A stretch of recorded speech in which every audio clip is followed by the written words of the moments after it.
வணக்கம், welcome to என் சமையலறையில். நான் இன்னைக்கு நம்ம வீடியோ என்னன்னு பார்க்கறதுக்கு முன்னாடி எங்கள் சேனலை முதல் முறையாக பார்க்குறவங்களா இருந்தாக்க சேனலுக்கு சப்ஸ்கிரைப் பண்ணுங்கள். பக்கத்தில் இருக்க பெல் சிம்பலை கிளிக் பண்ணிங்கன்னா நாங்கள் போடுற வீடியோக்கான நோட்டிஃபிகேஷன் உங்களுக்கு உடனே வரும். இப்போ வீடியோ என்னங்கிறத பார்க்கலாம். இன்றைக்கி நான் ஹமூஸ் எப்படி செய்கிறது அப்படின்னு தான் செய்து காட்ட போகிறேன். இது சென்னான்னு சொல்லக்கூடிய வெள்ளை கொண்ட கடலையிலேருந்து செய்கிறது. இது பார்த்திங்க அப்படின்னாக்கா மிடில் ஈஸ்டில் ரொம்பவே ஃபெமிலியர். இது லேப்னீஸ் கடைகளில் வாங்குகிற டிஷ்ஷில் எல்லாமே மிக்ஸ் பண்ணி கொடுப்பாங்க. சவர்மான்னு சொல்லக்கூடிய அந்த டிஷ்ஷில் பார்த்திங்கனாக்கா இது அதிகமாக யூஸ் பண்ணுவாங்க. லேப்னீஸ் கடையில் இது அதிகமாக யூஸ் பண்ணுவாங்க. இப்போ அது எப்படி செய்கிறது அப்படிங்கிறது பார்க்கலாம். அதுக்கு நான் ஒரு 1/4 கப் வெள்ளை எள்ளு எடுத்திருக்கேன். அதை லைட்டாக ட்ரை ரோஸ்ட் பண்ணிக்கலாம். ரோஸ்ட் பண்ணிட்டு இதை மிக்சியில் நம்ம பொடி பண்ணிக்கலாம். இந்த வெள்ளை எள்ளை பொடி பண்ணிவிட்டு இது கூட ஆலிவ் ஆயிலை மிக்ஸ் பண்ணிக்கலாம். இது கூட ஆலிவ் ஆயிலை மிக்ஸ் பண்ணி இதை தனியாக எடுத்து வச்சிடலாம்.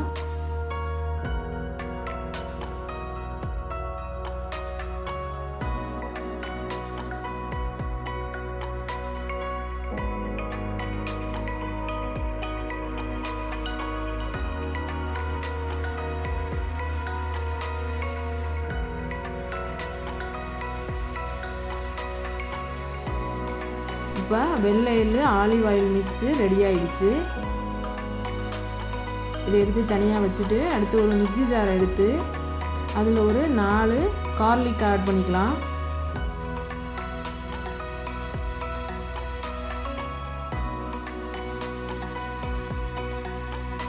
ரொம்ப பெரிய சைஸாக இருக்கிறதுனால கொஞ்சம் லைட்டாக ரிவர்ஸ் பல்ஸில் அதை அரைச்சிக்கலாம். அடுத்து நான் 1 கப் வேக வச்ச சன்னாவை ஆட் பண்ணிக்கிறேன்.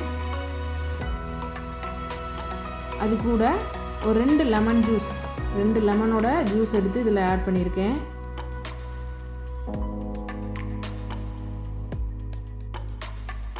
அது கூட நம்ம மிக்ஸ் பண்ணி வச்சுருக்க ஆலிவ் ஆயில் வெள்ளை எள்ளு மிக்ஸையும் இதில் ஆட் பண்ணிக்கலாம். இது கூட கொஞ்சம் லைட்டாக சால்ட்டை ஆட் பண்ணிவிட்டு இதை இப்போ நல்லா மிக்சியில் அரைச்சிக்கலாம்.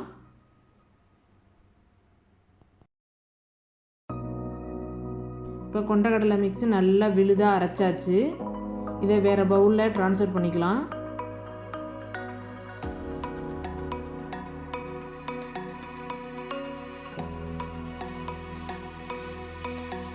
இது ரொம்ப ஹெல்த்தியான ரெசிபியும் கூட. சென்னா, ஆலிவ் ஆயில், வெள்ளை எள்ளு யூஸ் பண்ணியிருக்கோம். ரொம்பவே நல்லாயிருக்கும்.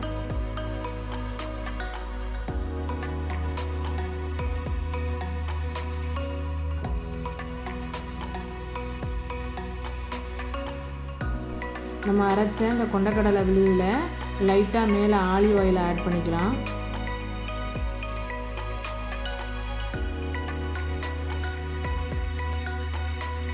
ஆலிவ் ஆயிலை ஆட் பண்ணிவிட்டு அதில் லைட்டாக காஷ்மீரி சில்லி பவுடர் மேலே லைட்டாக ஸ்ப்ரெட் பண்ணி விடலாம். இப்போ அரேபியன் டிப் லேப்னீஸ் ரெசிபி ஹமூஸ் ரெடி ஆயிடுச்சு. இது தோசை சப்பாத்தி கூட சாப்பிடுவோம். ரொம்பவுமே அருமையாக இருக்கும். இந்த வீடியோ உங்களுக்கு பிடிச்சிருந்ததுன்னா லைக் பண்ணுங்கள், ஷேர் பண்ணுங்கள். இந்த வீடியோ பற்றின கருத்துக்களை கமெண்ட்டில் சொல்லுங்கள். பழமே மறவாத புதுமையுடன் அனுபவ பகிர்வு.